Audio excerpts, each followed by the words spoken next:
سامعین ناظرین، economics of malaria control کے بارے میں ہم آپ کو بتا رہے تھے کہ عالمی سطح پر دیکھا جائے تو ملیریا مختلف عوامل کی وجہ سے افریقہ میں زیادہ پایا جاتا ہے۔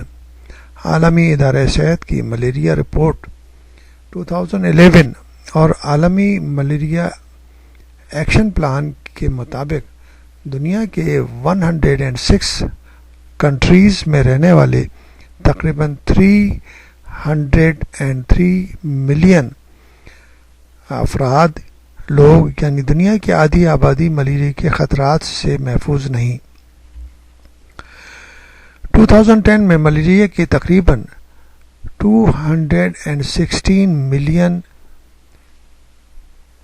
واقعات دیکھنے میں آئے، جن میں 6 لاکھ یا 600,000 یا 0.6 ملین افراد یا بچوں کی اموات ہوئیں۔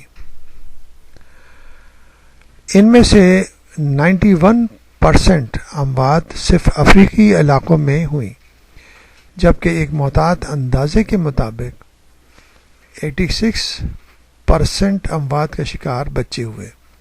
یعنی کہ اب ہم آپ نے بتایا کہ اسٹیٹسٹکس کے ذریعے کتنے زیادہ افراد کی اموات ملیریا کے ذریعے ہو جاتی ہیں۔ اس چیز کو سامنے رکھتے ہوئے ہم چاہیں گے کہ ہر کنٹری اس میں اور اس بیماری کو کنٹرول کرنے میں اپنی قوت استعمال کر کے اور اپنے لوگوں کو اس موذی بیماری سے بچائے۔